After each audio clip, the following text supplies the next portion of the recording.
Le changement, c'est maintenant.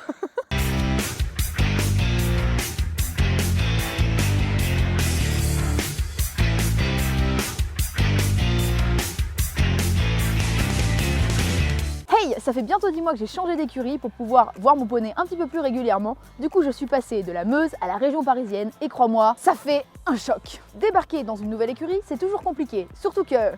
Ton cheval va passer toute sa life là-bas, alors il vaut mieux qu'il soit à l'aise. Et 2. T'as intérêt à faire un effort avec les gens parce que tu vas te les taper tous les soirs et tous les dimanches matins avec la tête dans le fion.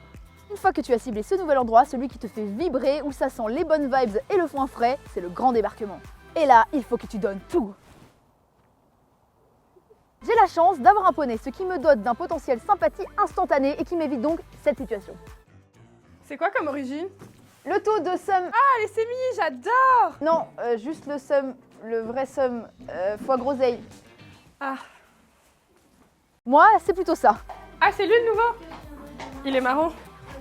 Car oui, quand tu débarques dans une nouvelle écurie, tu deviens une vraie star. Tout le monde s'intéresse à ta vie, ton œuvre, ton travail, tes horaires et même ton trajet sur Google Maps. Mais surtout t'excite pas parce que ça dure en moyenne 3 jours. Il y a évidemment des affinités qui se créent. Oh, je croyais que tu montais pas ce soir. Super. Des déceptions. Je croyais que tout le monde venait monter ce soir. Des grosses looses. Elle est où cette putain de lumière des toilettes? C'est pas possible. Des grandes victoires. J'ai trouvé. Et toujours la question épineuse du coach. Non, parce que c'est bien de vouloir changer d'air, hein, mais l'encadrement c'est important. Quand t'as un nouveau coach, c'est un peu comme un couple qui passerait par différentes étapes. La phase fusionnelle. Recule un peu ta jambe. Un peu comme ça plus. Parfait, génial, super, change rien. Non mais tu te rends pas compte, mais c'est dingue comment il a changé, mais depuis que t'es là, mais un truc de folie, en vrai, j'hallucine, franchement, regarde-moi ça, trop stylé, oh my god. La différenciation ou la désillusion. Bon, à main droite, tu viens sur l'obstacle. Non mais en fait, je la sens pas tellement là, ta distance dans la ligne, t'es sûr là? Tu viens au galop et puis c'est tout. Allez. Non mais, enfin, je préfère y aller au trot, en fait, je t'avais dit, il est mieux pour commencer au trot. Putain, mais tu fais chier, bordel. L'indépendance. Ok, raccourcis un peu tes rênes là par contre. Ouais. Parfait, très bien. Et enfin, la stabilité. Cette victoire, je la dois aussi à mon coach. Enfin, seulement un petit peu, hein. Changer d'écurie, c'est aussi accepter que tout ne soit pas identique au lieu précédent. Faire des concessions, parfois, souvent pour le meilleur. Surtout, il ne faut pas hésiter à poser des questions. Genre, par exemple, est-ce que les gens de l'écurie viennent changer la couverture pour toi?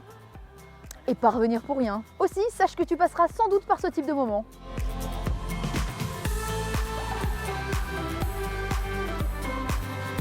Et cela aussi. Bon, faut pas que je gêne. Baisse tes talons, Amélie, après il va croire que t'as trouvé ton galopette au fond du gué.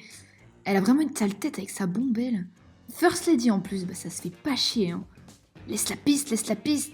Ouh, trotte bien, allez, s'il te plaît, fais un effort, allez. Bref, débarquer dans une nouvelle écurie, c'est un peu de gêne, beaucoup de découvertes et pas mal d'amour et de haine. Tu verras assez vite si tu te sens dans ton élément, et si ça se passe bien comme moi ici, t'auras vite envie de venir tous les jours. Tu seras surtout obligé, hein. En attendant de rincer ton poney avec les paddocks illimités toute la semaine, n'oublie pas de garder dos droit et les talons descendus. Bye bye!